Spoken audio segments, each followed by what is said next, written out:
Assalamualaikum warahmatullahi wabarakatuh. Bertemu lagi dengan Bunda. Untuk video kali ini kita akan membahas tentang dokumen-dokumen kelengkapan yang harus kita persiapkan jika kita ingin menikah dengan orang Turki dan melaksanakan pernikahannya di Turki. Sebelumnya jangan lupa tekan tanda loncengnya supaya mendapatkan notif untuk video-video Bunda selanjutnya. Bantu subscribe-nya, like dan komen, serta share-nya. Terima kasih buat teman-teman semua yang setia dengan channel Bin Aizam Bojovle. Baik teman-teman, untuk kita yang akan menikah dengan orang Turki dan pernikahannya dilaksanakan di Turki, kita harus menyiapkan beberapa dokumen dulu dari Indonesia sebelum berangkat ke Turki. Yang pertama-tama kita siapkan adalah dokumen kita sendiri dan dokumen dari pasangan. Dokumen kita itu KTP, KK, akta kelahiran, paspor foto, dan juga dokumen orang tua, KTP dan KK orang tua. Kemudian untuk paspor foto, kita harus mempersiapkan juga paspor foto kita dan paspor foto pasangan. Kalau untuk kelengkapan semua dokumen di Indonesia, paspor foto dengan background warna biru. Tapi untuk nanti kita kelengkapan untuk dokumen nikah di Turki, paspor fotonya dengan background warna putih. Dan untuk di Indonesia kita harus mempersiapkan ukuran 2x3, 3x4, dan 4x6. Kita siapkan aja masing-masing 4 atau boleh juga lebih. Nanti pasti sisa, dan sisa itu juga nggak merugikan kita, pasti suatu saat akan kita gunakan. Jadi kita menyiapkan 2 paspor foto dengan background warna biru dan background warna putih. Untuk semua dokumen di Turki kita perlu ingat paspor fotonya hanya yang ukuran besar 4x6. Jadi cetak yang 4x6 agak lebih banyak karena yang digunakan di Turki mereka menggunakan 4x6. Tidak ada ukuran di bawahnya lagi. Kalau di Indonesia masih kita menggunakan untuk di pengantar dari kantor lurah atau kantor desa, itu kita masih menggunakan 2x3. Nah, kelengkapan setelah semuanya itu kita siapkan, kemudian jangan lupa kita fotokopi semuanya, yaitu dokumen pasangan kita fotokopi. Kita lebih baik menyiapkan fotokopinya yang lebih banyak, 5 rangkap atau lebih, itu lebih bagus daripada nanti pas kita sibuk kita repot nanti di Turkinya untuk fotokopi lagi, karena di Turki kayaknya untuk tempat fotokopi tidak semudah kita di Indonesia ya. Untuk di Indonesia kita fotokopi dokumen itu sangat mudah, di semua tempat ada, mudah kita jumpai. Jadi lebih baik, akan lebih cepat, dan untuk mempermudah kita fotokopi dulu dari Indonesia.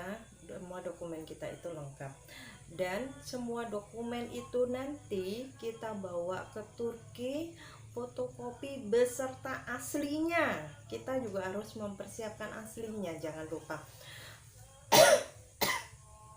Maaf, agak sedikit batuk.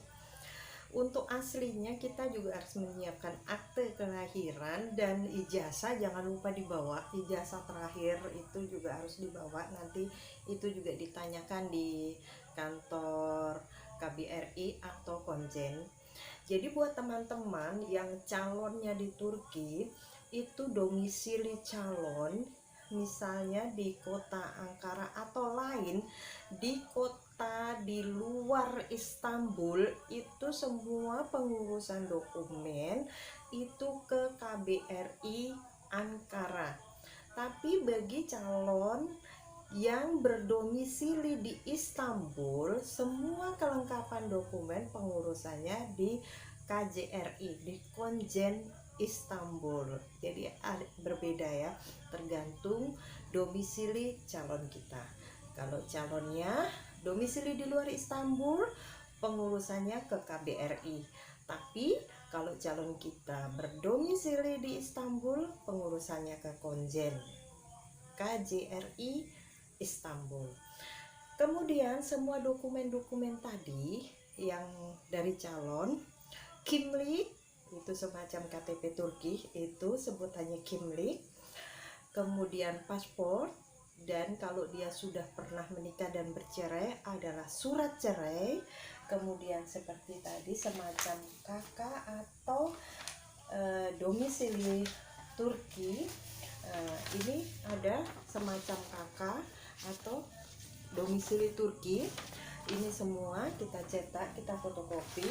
Nah, ini adalah contoh surat cerai Turki. Nah, semacam ini ya. Ini contoh surat cerai Turki. Nah, nanti yang di stempel ya. Jadi ini yang warnanya, karena bisa dikirim lewat foto WhatsApp atau email. Jadi kita bisa cetak warnanya. Ini hanya fotokopinya aja. Nah, nanti semua dokumen itu kita fotokopi, kemudian kita bawa ke kantor desa untuk mendapatkan pengantar dari kantor desa atau kelurahan setempat, teman-teman semuanya. Nah, nanti akan mendapatkan surat pengantar seperti ini. Ini dari kantor desa atau dari kantor lurah. Jadi akan mendapatkan surat pengantar nikah yang biasanya sih ini dari kertas agak tebal ya, ini karena fotokopi. Jadi ini di sini ada model N1, N2 sampai dengan N4 ya. Ini biasanya dilipat seperti ini. Nah, seperti buku. Nah, ini nanti kita bawa ke KUA. Jadi dari KUA ini kita bawa ke KUA adalah pengantar dari kelurahan dan dokumen dari calon, juga dokumen kita tadi semua. Kemudian dari KUA seperti tadi semuanya juga difotokopi 2 rangkap. Di kelurahan juga minta 2 rangkap semua dokumen kita. Mungkin ada perbedaan juga untuk daerah masing-masing, tergantung daerah masing-masing ya. Di tempat Bunda di KUA-nya minta 2 rangkap seperti tadi, pas foto kita, pas foto calon, KTP kita, kimlik calon, paspor calon, kemudian kita KK dan surat kelahiran, akta lahir, juga KTP dan KK orang tua. Nah, itu nanti kita di ke KUA mendapatkan lagi pengantar dari KUA. Nah, ini seperti yang Bunda jelaskan, kalau memang domisili calon kita itu tinggalnya di Ankara atau kota lain di luar Istanbul, diperhatikan di sini untuk pengantarnya yaitu kepada Kedutaan Besar Republik Indonesia KBRI di Ankara. Nah, ini tujuan surat pengantar dari kantor KUA ya. Karena kemarin domisili calon Bunda di Istanbul, Bunda di KUA sudah dibikinkan untuk ke KBRI Ankara, tapi Bunda minta karena domisili calon saya di Istanbul, jadi harus ke KJRI. Di sini pada Konsulat Jenderal Republik Indonesia KJRI Istanbul. Jadi untuk kelengkapan dokumen dan karena memang kita jauh, alhamdulillah petugas-petugas di KUA di wilayah Bunda juga baik-baik. Jadi Bunda dikasih 2 supaya nanti tidak repot. Bunda dikasih 2, yang ke KBRI dan ke Konjen. Terima kasih untuk para petugas KUA di wilayah Kabupaten Pasir yang sudah baik melayani Bunda dengan ramah. Nah, setelah itu semua dokumen kita bawa ke Turki, dan jangan lupa dibawa aslinya juga, karena nanti di konsulat jenderal juga atau di KBRI juga ditanyakan aslinya mana. Nah, jangan ketinggalan satupun kelengkapannya ya, dari akta kelahiran, ijazah terakhir, kemudian dokumen-dokumen persyaratan pernikahan. Nah, untuk selanjutnya jangan lupa untuk yang akan tinggal menetap di Turki, yaitu surat kelakuan baik dari kantor kepolisian. Nah, dari yang diakui, yaitu bukan dari polsek ya, buatnya yang di Polres ya, surat kelakuan baik. Karena kemarin Bunda tidak tinggal dan tidak menetap di Turki, jadi Bunda nggak bikin itu. Tapi untuk yang akan tinggal menetap di Turki harus dengan surat kelakuan baik. Nah, setelah sampai di Turki, dokumen-dokumen apa yang akan kita persiapkan? Nah, sebelumnya untuk memasuki Turki, mungkin kalau kita untuk ke luar negeri lainnya cukup hanya dengan visa, tapi untuk Turki kita harus ada hashcode. Itu akan mempermudah kita semua. Ini adalah hashcode Turki ya, jadi kita lengkapi itu untuk berangkat ke Turki. Kemudian di Turki, hal pertama yang harus kita lakukan, semua dokumen itu tadi kita bawa ke KBRI yang berdomisili calonnya di kota Ankara atau di luar Istanbul. Pokoknya selain Istanbul, urus semua dokumennya ke KBRI Ankara. Dan kalau yang di Istanbul, ke KJRI Istanbul. Nanti di situ kita juga akan diwawancara. Semua dokumen kita lengkapi, kita masukkan. Kita biasanya sebelum datang ke Istanbul, Bunda kemarin bikin janji dulu supaya untuk mempersingkat waktu. Jadi sebelumnya di Indonesia, calon Bunda sudah menelpon KJRI dan kami bikin janji. Kebetulan kemarin janji di tanggal 23, Bunda tanggal 20 sudah sampai ke Turki. Jadi untuk menghemat waktu sebaiknya kita bikin janji dari Indonesia, janji wawancara di KBRI atau KJRI ya. Hari pertama Bunda ke Istanbul langsung ke rumah sakit pemerintah. Itu untuk apa gunanya? Ke rumah sakit pemerintah yaitu untuk general check up kesehatan, cek kesehatan semuanya. Itu adalah persyaratan kita juga untuk menikah. Kita harus mendapatkan kartu kesehatan dari rumah sakit ya. Nah, nanti setelah kita mendapatkan, biasanya setelah cek semua, kita kasih surat ini untuk nanti pengambilan hasilnya tidak langsung, biasanya 3 hari baru keluar hasilnya.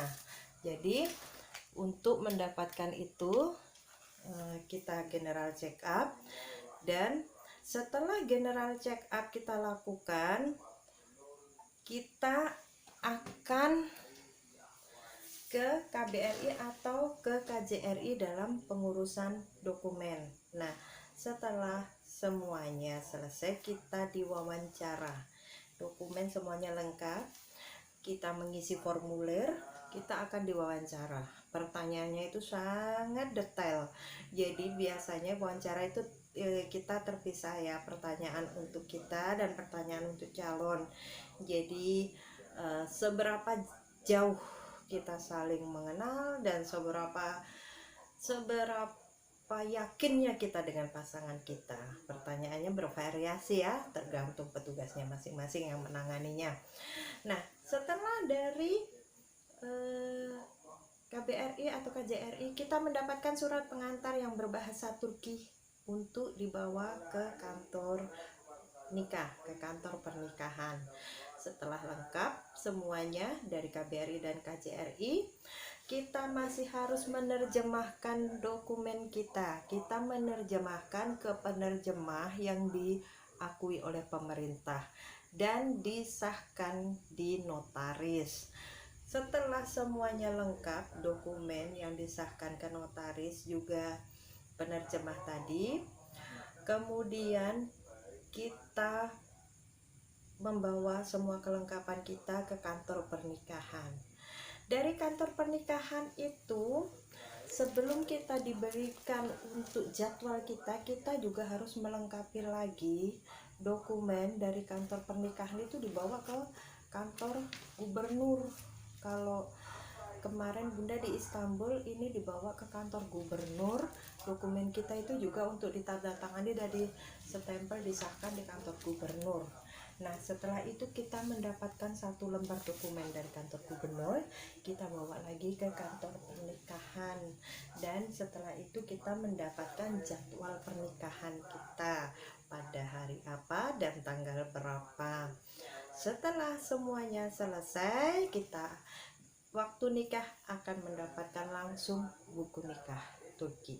Dan buku nikah Turki ini hanya satu, yaitu hanya untuk pegangan istri. Kalau di Indonesia buku nikah ada dua, pegangan istri dan pegangan suami. Tapi kalau di Turki hanya satu, hanya untuk istri. Nah, di dalam buku nikah ini sudah lengkap. Nanti kalau di Turki ini sudah sekaligus berbentuk langsung buku nikah dan kakaknya. Jadi nanti kalau kita punya anak, data anak langsung dimasukkan di sini di buku nikah. Ini makanya masih banyak kosong ini untuk anak, data anak. Ini semuanya masuk di sini, ya. Dan sebaiknya untuk para istri pegang baik-baik ini, jangan sampai hilang karena ini sangat penting buat kita semua, karena nanti data anak-anak kita juga masuk ke sini. Oke teman-teman semuanya, semoga bermanfaat. Jangan lupa subscribe, tekan tanda lonceng, like, komen, dan bantu share-nya. Setelah ini Bunda akan kasih video acara pernikahan Bunda di kantor nikah di Istanbul. Terima kasih. Assalamualaikum warahmatullahi wabarakatuh.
Jangan lupa subscribe, tekan tanda lonceng, like dan komen biar Bunda makin semangat lagi buat video-video selanjutnya.